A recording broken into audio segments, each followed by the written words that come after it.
நண்பர்களே, இன்னைக்கு நம்ம பார்க்க போறது வந்து இந்த அனிமல் லவர்ஸ் அவனை பத்தி தான். நிறைய அனிமல் லவர்ஸ் இருக்காங்க. எல்லாருமே இன்ஃபேக்ட் அனிமல் லவர்ஸா தான் இருப்போம். இன்னொரு உயிரை நம்ம வந்து தேவையில்லாம ஏன் வெறுக்க போறோம்? ஒரு நாய்க்குட்டியோ பூனைக்குட்டியோ மாடோ ஆடோ அதெல்லாம் பார்த்தா நம்மளுக்கும் வந்து அப்படின்னு கொஞ்சம் தான் போறோம், கியூட் அப்படின்னு சொல்லிட்டு தூக்கி வச்சு கொஞ்சம் தான் போறோம். அண்ட் அதுக்கு ஏதாவது ஹாப்போட ஏதோ கொடுக்க தான் போறோம். பட் இன்னைக்கு நம்ம வந்து ஒரு இந்த மாதிரி அனிமல் லவர்ஸ்னால ஏற்படுற பிரச்சனைகள் அதை பத்தி தான் பார்க்க போறோம். உங்களுக்கே தெரிஞ்சிருக்கும், எல்லாருமே வந்து எக்ஸ்பீரியன்ஸும் பண்ணியிருப்போம். இப்போ வந்து நம்ம ஊர்ல தெருநாய் தொல்லைகள் வந்து ரொம்ப அதிகமா போயிட்டு இருக்குது. நாய்கள் வந்து இந்த குழந்தைங்களை நிறைய கடிக்கிறது, தனியா ரோட்ல போற குழந்தைங்களை வந்து குரூப்பா சேர்ந்து கடிக்கிறது, இதனால ஏகப்பட்ட பிரச்சனை. கொஞ்ச நாள் முன்னாடி வரைக்கும் இது இவ்வளவு பெரிய இஷ்யூ இல்லைன்னு. ஆமா, இப்போ ரீசெண்டா நம்மளே நிறைய பேர் வாக்கிங் போறவங்கள்ட்ட இந்த மாதிரி ரவுண்டு கட்டி அது என்ன ட்ரை பண்ணுதுன்னு தெரியல, பட் ரவுண்டு கட்டிடுது. நிறைய வீடியோஸே நம்மளே யூடியூப்ல பார்த்திருப்போம். இந்த மாதிரி ஒரு லேடிய வந்து ஒரு நாய் அப்படியே ரேண்டமா ஒரு 10 நாய் சரௌண்ட் பண்ணி கடிக்க ஆரம்பிக்கிற மாதிரி பல வீடியோக்கள் ட்விட்டர்ல, எஸ்பெஷலி டாக்டர் தில்லி அப்படின்ற ஒருத்தர் வந்து நிறைய இந்த மாதிரி இதுக்கான அவேர்னஸ் வந்து நிறைய பரப்பிட்டு இருந்தாரு ட்விட்டர்ல. அதை பத்தெல்லாம் தான் இவ்வளவு இன்சிடென்ட்ஸ் நடக்குதா, நியூஸ்ல வந்து அங்கங்க ஒண்ணு வருது, பட் இது எல்லாமே வந்து எங்கேயோ ஒரு பக்கம் நடக்கிற மாதிரி இப்ப தெரியல. ஃபர்ஸ்ட்லாம் அப்படிதான் இருக்கும், எங்கேயாவது ஒரு பக்கம் நடக்குது. இப்ப ரொம்ப அந்த மாதிரி நியூஸ் ரீசென்ட் டைம்ல நிறைய நாய் கடி. நானும் இப்போ ஊருக்கு லீவுக்கு போயிருந்தப்போ நம்ம ஏரியால இருக்கும், எப்பவுமே தெருநாய் வந்து நம்ம ஊர்ல எல்லாம் இருக்கும். ஒரு நாய் 2 நாய் தெருவுக்கு இருக்கும். இப்ப பார்த்தா ஒரு தெருவுக்கு அட்லீஸ்ட் ஒரு 10 நாயாவது மினிமம் ஒரு 10 நாயாவது இருக்குது. பிரச்சனை என்னன்னா, இப்ப நீ கடிக்குதுன்னு சொல்றல, அதுக்கான சைக்காலஜிக்கல் ரீசன் நாயோட பெர்ஸ்பெக்டிவ்ல இருந்து, தெருநாய் வந்து அதுக்கு யாரு சாப்பாடு போட போறா? நம்ம மாதிரி அங்க லோக்கல்ல இருக்காங்க. ஐயோ பாவமே, ஏதோ ஒரு உயிர் கஷ்டப்படுது அப்படின்னு சொல்லிட்டு அவங்க வீட்டுல இருக்க பழைய சோறெல்லாம் தூக்கி போட்டு, ஆஹா நான் வந்து எவ்வளவு பெரிய புனிதமானவன் தெரியுமா அப்படின்னு ஃபீல் பண்ணிட்டு ஒரு குரூப் கொடுப்பாங்க. சரி, ஓகே. பட் நீங்க சாப்பாடு போடுறதுனால என்ன ஆகுன்னா, நாய்கள் வந்து இந்த டெரிட்டோரியல் அப்படின்றத வந்து மெயின்டைன் பண்ணும். அதாவது இது என் ஏரியா, இதுக்குள்ள நான் இதை தாண்டி வர மாட்டேன், நீ இந்த கோட்டை தாண்டி வரக்கூடாது அப்படின்ற மாதிரி அதை பயங்கரமா நீங்க பாத்திருப்பீங்க. இந்த என்ன கரண்ட் கம்பத்துல வண்டி டயர்ல காலத்துக்கு ஒண்ணு கிடைக்கும்ல, அது எதனால அப்படின்னா வந்து அதோட ஏரியாவை அது மார்க் பண்ணுது. எப்படி மார்க் பண்ணுதுன்னா, இப்போ நமக்கு வந்து ஃபெரமோன்ஸை வந்து சென்ஸ் பண்ண முடியாது. நம்ம கிட்ட வந்து வெர்மோனேசல் ஆர்கன் அப்படின்னு ஒரு ஆர்கன் இருக்கு. அதாவது நம்ம மூக்குக்கும் வாய்க்கும் நடுவுல வந்து ஒரு ஹோல் இருக்கும் அனிமல்ஸ்க்கெல்லாம். அதுதான் வந்து வெர்மோனேசல் ஆர்கன் தான் வந்து இந்த ஃபெரமோன்ஸை வந்து சென்ஸ் பண்ணும். நம்மளால அது பண்ண முடியாது. இது அனிமல் கிங்டம்ல வந்து இது எல்லா அனிமல்ஸ்க்குமே மேக்சிமம் இருக்கும். ஆண் வந்து பெண் கவர்றதுக்கும் சில ஃபெரமோன்ஸ் ரிலீஸ் பண்ணும், அந்த மாதிரி எல்லாம் இருக்கும்.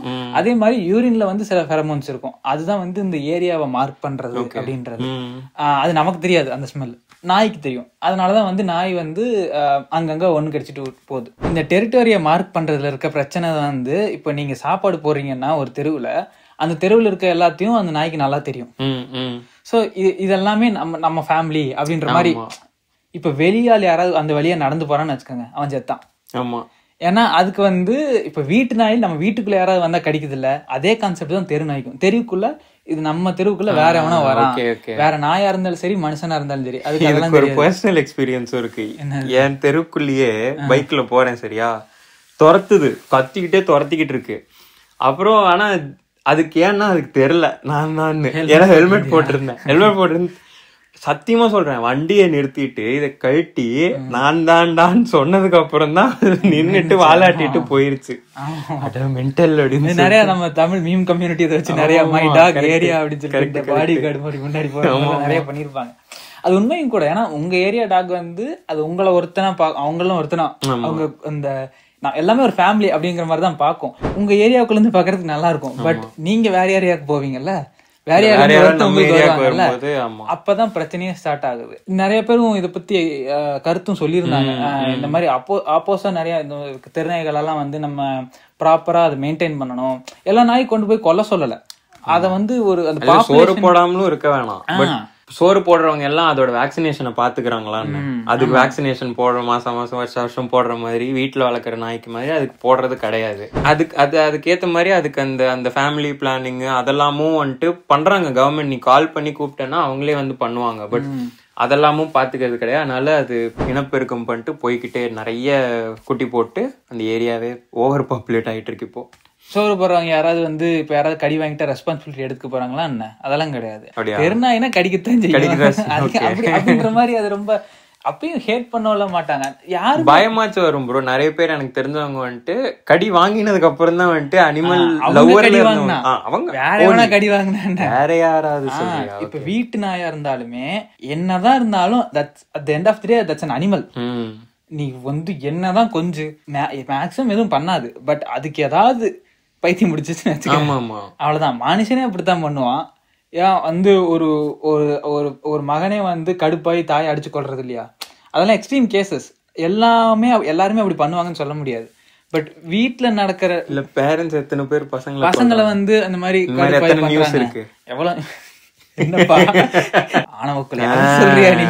அது வேணாம் அது வேணாம் சொல்ற. ஆமா அதெல்லாம் என்ன இப்ப பாசெல்லாம் அர்த்தமா நீங்க சொல்றதே உனக்கு என்ன ரொம்ப பிடிக்குமா? ஒரே வெட்டு. ஆமா இது வந்து end of the day that's an animal.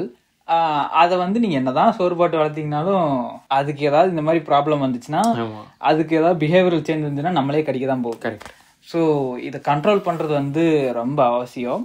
ஏன் அப்படின்னா கடி வாங்குறது கூட பிரச்சனை இல்லை, பிரச்சனை தான். பட் யாருகிட்ட இருந்து கடி வாங்குறோங்கிறது இருக்குல்ல, அந்த நாய் சப்போஸ் அது இன்ஃபெக்ட் ஆயிருந்ததுன்னா, ஏன்னா நமக்கு சொல்லுவாங்க ரேபிஸ்ன்னு ஒரு ரேபிஸ்ன்ற வார்த்தை நம்ம நிறைய கேள்விப்பட்டிருப்போம்.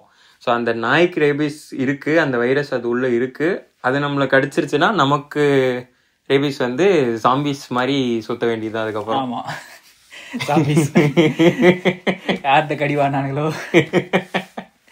சரி, இப்போ ரேபிஸ் பத்தி பாப்போம். ரேபிஸ்ன்றது வந்து இன்னைக்கு நேத்து வந்த டிசீஸ்லாம் இல்ல, கிட்டத்தட்ட 2500 BCஸ்லயே அதை பத்தி டிஸ்கிரைப் எல்லாம் பண்ணிருக்காங்க. ஆமா, அது பல வருஷமா இருக்க நோய். இந்த பழைய படத்துல எல்லாம் காமெடி எல்லாம் பாத்துருப்போம். அந்த நாய்கிட்ட கடி வாங்கினா வந்து நீ நாயா மாறிடுவ, அந்த நாயை க்ளோஸா வாட்ச் பண்ணணும் அப்படின்லாம் சொல்லுவாங்கல்ல. ஏன்னா அது ரேபிஸ் இன்ஃபெக்ட் ஆயிருந்துச்சுன்னா அது கொஞ்ச நாள் சிம்டம்ஸ் கிக்கின் ஆக ஆரம்பிக்கும். அந்த சிம்டம்ஸ் வந்து நம்மளுக்கும் வர ஆரம்பிக்கும். ரேபிஸ்ன்றது ஒரு வைரல் டிசீஸ். அது என்ன பண்ணும்னா, நீங்க கடி வாங்கினீங்கன்னா அந்த கடிச்ச நாயோட எச்சில்ல வந்து அந்த வைரஸ் இருக்கும்.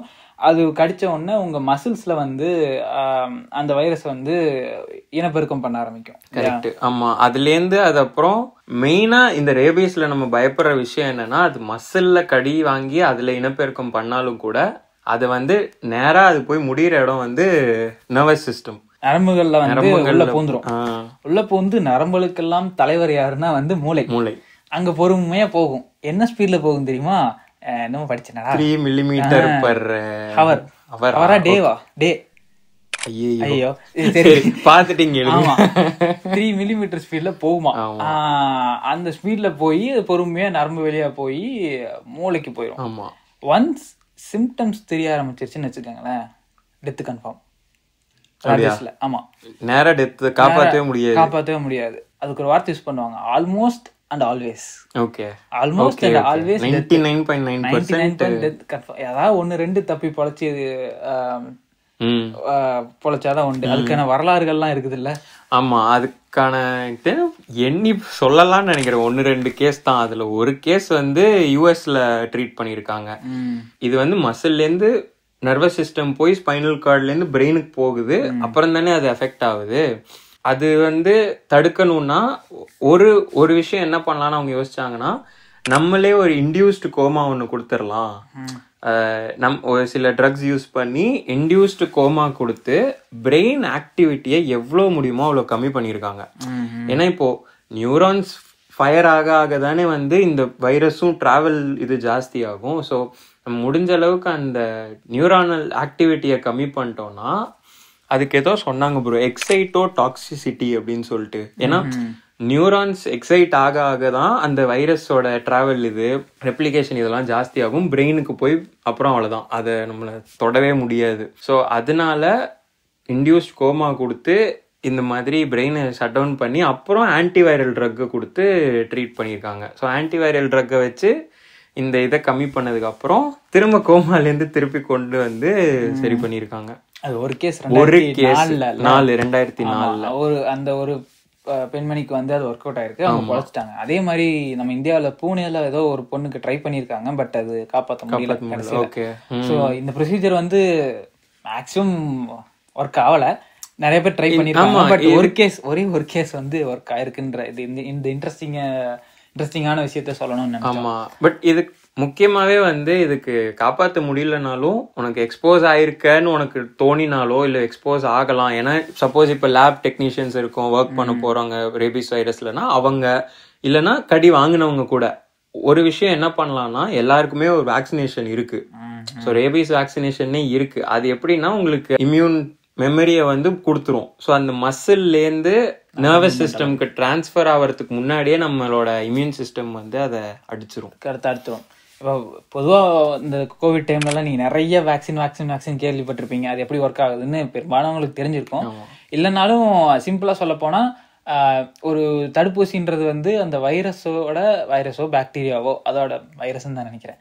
இந்த விஷயத்துல வைரஸோட ஒரு ஏதாவது ஒரு பார்ட்னு வச்சுக்கலாமே, அந்த வைரஸை அந்த பார்ட்டை வச்சு ஐடென்டிஃபை பண்ண முடியும் அப்படின்ற ஒரு பார்ட்டை வந்து மொத்த வைரஸையுமே வந்து இன்ஆக்டிவேட் பண்ணி உடம்புல செலுத்திடுவாங்க.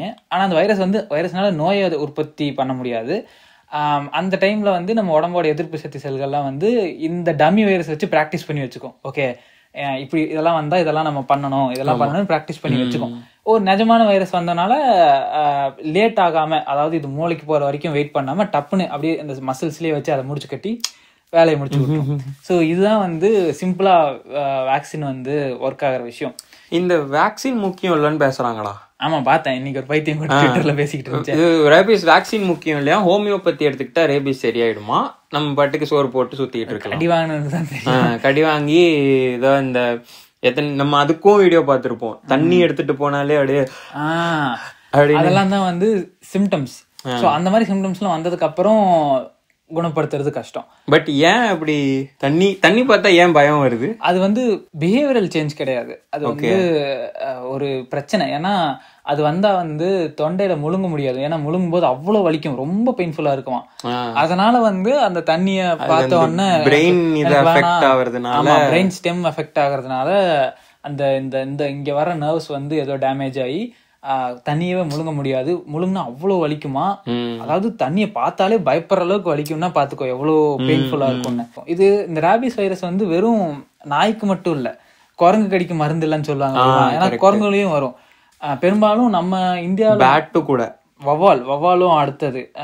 இந்தியால வந்து அதிகமா மனிதர்கள் வந்து இன்டராக்ட் பண்றது வந்து நாயும் குரங்கும் தான். ஏன்னா எல்லா பக்கமும் ரெண்டுமே நம்ம சாமி ஆக்கி வர வச்சிருக்கோம். அதெல்லாம் பார்த்தா வந்து ஒன்னா இப்படிமோ இல்ல அதுக்கு ஏதாவது வாழைப்பழம் கொடுக்கறதுக்கு அதெல்லாம் இருக்கனால தப்பு இல்ல. பட் பார்த்து இருக்கணும், பல்லு லைட்டா பட்டு இப்படி கீறி உன்னோட பிளட்டோட மிக்ஸ் ஆச்சு, இல்ல மசில் டச் ஆச்சுன்னா கூட, ஸ்கிராட்ச் புரண்டி விட்டுச்சுன்னா கூட அதுலயும் வர்றதுக்கான வாய்ப்பு இருக்கு. ஏன்னா அதோட நாக்க வச்சு அதோட கையில் நக்கி இருக்கும். அப்புறம் இன்ட்ரெஸ்டிங்கா வவ்வால்கள் வந்து அது உங்களை கடிக்கணும்னு கூட அவசியம் இல்லை. ஆமா, நீங்க குகைக்குள்ள எல்லாம் போனீங்கன்னு வச்சுக்க, இல்ல ஏதாவது ஒரு க்ளோஸ்ட் சர்ஃபேஸ்க்குள்ள நிறைய வவ்வால் இருக்க இடத்துல போனீங்கன்னா ஏரோசோல் டிரான்ஸ்மிஷனே நடக்கும். அதாவது காத்துலயே அந்த வைரஸ் இருக்கும். அந்த உள்ள போனீங்கன்னாலே அந்த காத்துல இருக்கனால நீங்க மூக்கு வழியாவே அது உள்ள போறதுக்கான வாய்ப்பெல்லாம் அதிகம். ஸோ யா, ரேபிஸ் வந்து அப்படி ஒரு ஆபத்தான ஒரு வைரஸ் தான். இப்போ இன்கேஸ் டாக்டர்ஸ் எல்லாம் என்ன சொல்றாங்க அப்படின்னா, ஒரு நாய்கிட்ட கடி வாங்குறீங்க அப்படின்னா அதுக்கு ரேபிஸ் இருக்குதோ இல்லையோ, உங்களுக்கு யாராவது தெருநாய் யாராவது கடிச்சிச்சு அப்படின்னா உடனடியா நீங்க தண்ணியில அதை வீட்டுக்கு போயிட்டு இல்ல பக்கத்துல எவ்வளவு முடியுமோ அவ்வளவு ஃபாஸ்டா தண்ணியில அந்த காயப்பட்ட இடத்த நல்லா சோப் போட்டு கழுவிடணும். கழுவிட்டு யோசிக்காம கிளம்பி ஹாஸ்பிட்டல் போயிடணும். இதுதான் எடுத்தோன்னு நீங்க ஹாஸ்பிட்டல் போறது ஓகே. பட் கழுவிட்டு போனீங்கன்னா, ஏன்னா இது மசில்ஸ்ல தானே ஃபர்ஸ்ட் போய் உக்காருது, ஸ்கின்ல தோல்ல அந்த மசில்ஸ்ல. நீங்க கழுவுனீங்கன்னா அதுலயே நிறைய வைரஸ் வந்து வாஷ் ஆகி போயிடும். அது உள்ள போய் அது ஊரே உள்ள போற அளவுக்கு நமக்கு டைம் கொடுக்கலாம். கொஞ்சம் டைம் நம்ம அதுக்கு உள்ள போற அளவுக்கு டைம் கொடுக்கறதுக்குள்ள நம்ம டைரக்டா அதுக்கப்புறம் கழுவிட்டு ஹாஸ்பிட்டல் போயிட்டோம்னா கொஞ்சமாவது அது நம்ம அதுல இருந்து நம்மளை காப்பாத்திக்கலாம். அதுக்கப்புறம் டாக்டர்ஸ் வந்து இம்மீடியட்டா வந்து ஒரு இம்யூனோகுளோபின் ஷாட் கொடுப்பாங்க. இம்யூனோகுளோபின் ஷாட்ஸ் அப்படின்னா, இம்யூனோகுளோபின்ஸ் அப்படின்றது வந்து அது எப்படி சொல்றது, ஓகே, உடம்புல வந்து நிறைய எதிர்ப்பு சக்தி செல்கள்லாம் இருக்குது இல்லையா, அதுல ஒன் ஆஃப் த செல்ஸ் தான் வந்து பி செல்ஸ் அப்படின்னு சொல்லுவாங்க. இந்த செல்ஸ் தான் வந்து இம்யூனோகுளோபின்ஸ் அப்படின்ற ஒரு புரோட்டீனை வந்து ப்ரொடியூஸ் பண்ணி அனுப்பும். இது என்ன பண்ணும்னா, நான் சொன்னேன்ல இப்போ வந்து இவனுக்கு ஒரு குடிமை இருக்கு பாத்தீங்களா, அது மாதிரி வைரஸ்க்கு வந்து ஒன்று இருக்கும். அந்த மாதிரி நிறைய ஒரு ஸ்ட்ரக்சரா வைரஸ் மேல எல்லாம் இருக்கும்ல, அந்த ஸ்ட்ரக்சரை வந்து இந்த இம்யூனோகுளோபின் போய் ரெகக்னைஸ் பண்ணி போய் ஒட்டிக்கும். இது ஒட்டுறதுனால அதுக்கப்புறம் நிறைய ப்ராசஸ் பண்ணி மத்த செல் எல்லாம் கூப்பிடுறதுக்கு வந்து ஓகே டே நான் அவனை கண்டுபிடிச்சிட்டேன்டா வாடா சிக்கிட்டான்டா அப்படின்னு குடுமையை பிடிக்கிறோம்ல, அது மாதிரி குடுமையிலேயே இருக்கு இருக்கு. அதான் டே அவன் சிக்கிட்டான்டா வாடா வாடா வாடான்னு சொல்லிட்டு மத்த எல்லா செல்ஸையும் கூப்பிட்டு அடிக்கும். ஸோ அதுதான் வந்து இந்த இம்யூனோகுளோபின்ஸ். அதை ஃபர்ஸ்ட் கொடுத்துருவாங்க. அதுக்கப்புறம் வேற என்னென்னலாம் ட்ரீட்மெண்ட் இருக்கோ அதெல்லாம் பண்ணுவாங்க. அண்ட் முடிஞ்சா எல்லாரும் இப்ப நம்ம ஊர் இருக்கிற நிலைமையை பார்த்தா எல்லாரும் வந்து வேக்சினேஷன் போறது நல்லது, எல்லாருமே போட்டுக்கணும் போல இருக்குது. ஏன்னா நம்ம பாப்புலேஷன் கூட பார்த்தோம், பட் இது எவ்வளவு அபிஷியல் டேட்டான்னு தெரியல. ஏன்னா ஒரு லாஸ்ட் 5-10 இயர்ஸ்லயே வந்து கோவிடுக்கு முன்னாடி வரைக்கும் கம்மியா தான் இருந்திருக்கு. அதுக்கப்புறம் 2021 சென்னை பாப்புலேஷன் எடுத்து பார்த்தா 50,000 நாய்கள் இருந்திருக்காமா. இப்ப 2024 கிட்டத்தட்ட 1,80,000 2 லட்சம் நாய்கள் இருக்கா. ஆமா, ஒரு நாய் 8 குட்டி 10 குட்டி போடுது ஒரு சீசனுக்கு. எத்தனை சீசன் வருது? ஆமா, அது ஆயிட்டே இருக்குது. அப்புறம் நம்ம அது கண்ட்ரோல்ல வைக்க முடியாம போயிட்டு இருக்குல்ல. ஸோ இந்த மாதிரி நிறைய பிரச்சனைகள், நிறைய அவேர்னஸ் வளர்த்து என்ன பண்ணலான்னு நிறைய டிஸ்கஸ் பண்ணி அதை இம்ப்ளிமெண்ட் பண்ணணும். கவர்மெண்ட் ஆக்ஷன் எடுக்கிறதுக்கு விட மாட்டாங்க. இந்த அனிமல் லவர்ஸ் வந்துட்டு நாங்களும் ஆமா அப்படின்னு சொல்லி நிறைய அனிமல் கிட்ட கன்சென்ட் வாங்கிட்டாடா ஃபேமிலி பிளானிங் பண்ண முடியும். பண்றது ஃபிங்கர் பிரிண்ட் எடுத்து வச்சுட்டு என்ன பண்ணிக்க வேண்டியதான். ஆனாலும் ரொம்ப ரொம்ப அநியாயத்துக்கு அனிமல் லவர்ஸா இருக்காங்கப்பா. கண்டிப்பா அது இருக்கிறது தான். பட் ரெஸ்பான்சிபிலிட்டி யார் எடுத்துக்கிறது? சிங்கம் தெருவுல சுத்திச்சு ஜாலியா சோறு போட்டு வளர்ப்பாங்களா எல்லாரும்? முடியாதுதான். நாய்கள் வந்து பல பரிணாம வளர்ச்சியில பல ஆயிரம் வருஷமா நம்ம கூடயாதான் இருந்துகிட்டு இருக்குது. அது இல்லைன்னா நான் சொல்லல. பட் இப்போ ஒரு நாயை வந்து நீ ரெஸ்பான்சிபிலிட்டி எடுத்துக்கிறன்னா அஃப்கோர்ஸ் எஸ், அதுக்கு வேக்சினேஷன்ல இருந்து ஃபேமிலி பிளானிங்ல இருந்து எல்லாத்தையும் அவங்க பக்காவா பண்றாங்கன்னா ஓகே. நாடு எப்படி முன்னேறும்? இங்கெல்லாம் வந்து பாத்தீங்கன்னா ஒரு நாய் வளர்க்கணும்னா நீங்க 1008 இடத்துல கையெழுத்து. சிவாஜி படத்துல நாய்க்கு இன்சூரன்ஸ் பேப்பர், நாய்க்கு இன்சூரன்ஸ், அதுக்கு வேக்சினேஷன். தெருவுல நீங்க நாயை வாக்கிங் கூட்டிட்டு போறீங்கன்னா கையில பிளாஸ்டிக் கவரோட சுத்தணும். அது எங்காவது பெயிண்ட் வச்சிருச்சுன்னா அந்த பிளாஸ்டிக் கவரை எடுத்துட்டு நீங்க குப்பை எடுத்துக்கு போட்டுதான் போகணும். நாய் பக்கத்து வீட்டுல சவுண்ட் போட்டுச்சுன்னா நான் கேஸ் போட்டேன்னா அவ்வளவுதான், அவன் செத்தான்.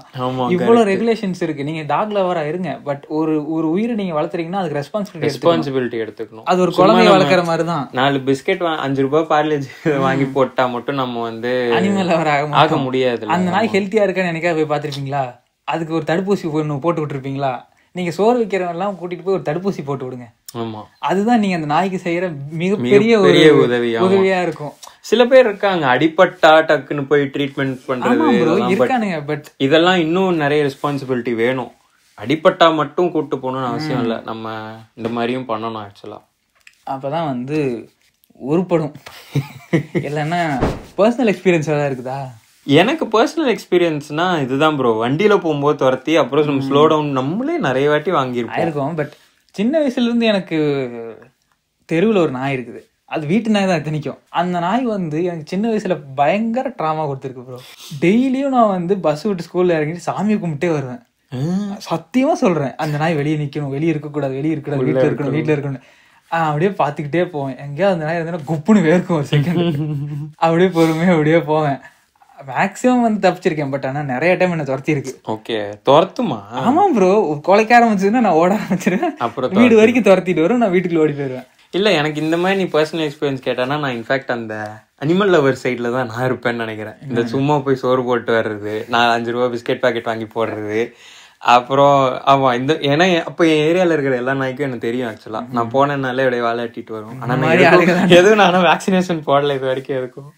பட் நான் வேற ஏரியா போனாலும் அது வந்துச்சுனாலும் இது எவ்வளவு உண்மைன்னு தெரியல. பட் அது நம்ம ஃபியர் அது சென்ஸ் பண்ணும். நீ வந்துட்டு பயந்து ஓடுற மாதிரி இருந்தனாதான் அதுவும் அதோட கேரக்டரை மாத்தும் அப்படிங்கிற மாதிரி கேள்விப்பட்டிருக்கேன். அதனால நான் பெருசாலாம் பயப்பட மாட்டேன். நானு கரெக்ட் தான். ஏன்னா நான் இது வரைக்கும் கடி வாங்கினது இல்லை. நான் வேற ஏதாவது பொழப்பணும், வேற ஏதாவது யோசிச்சுட்டு போயிட்டு இருப்பேன்டா. அந்த டைம்ல வந்து நாய் இருக்கான், we have to behave like this அப்படின்னு சொல்லிட்டு எல்லாம் போயிட்டு இருக்கேன். இல்ல அதான் அவனுக்கு 1008 வேலை இருக்கு. தெருவில் போகும்போது இப்படி குலைச்சதுன்னா கடுப்பு தான் ஆகும். இப்பெல்லாம் நிறைய பேர் இப்பெல்லாம் வந்து கல் எடுத்து அடிக்கிறது இல்ல தெரியுமா? அந்த காலத்துல ரொம்ப காமன். நானே சின்ன வயசுல எங்க ஊர்ல எல்லாம் அடிச்சிருக்கேன். சின்ன வயசுல நானும் அதெல்லாம் பண்ணிருக்கேன். இப்பெல்லாம் பெரும்பாலும் யாரும் அப்படி பண்றது கிடையாது. ஆனாலும் இந்த மாதிரி நிறைய பிரச்சனைகள் வந்து இருக்கதான் செய்யுது. ஸோ எல்லாரும் வந்து ரெஸ்பான்சிபிளா இருக்கணும் அப்படின்றது தான் இது. அவேர்னஸ் முதல்ல. ஒன்னா நீங்க தடுப்பூசி போட்டுக்குங்க, அதான் உங்களுக்கு நல்லது. இல்லைன்னா அந்த அனிமல் லவர்ஸ் யாராவது இருந்தீங்கன்னா நாய் பிடிச்சிட்டு போய் தடுப்பூசி போட்டு விடுங்க. ஆமா, இந்த ரெண்டுல ஏதாவது ஒன்று நடந்தாதான் வந்து மத்தவங்க நிம்மதியா இருக்க முடியும் அப்படின்றதுதான் வந்து கருத்து.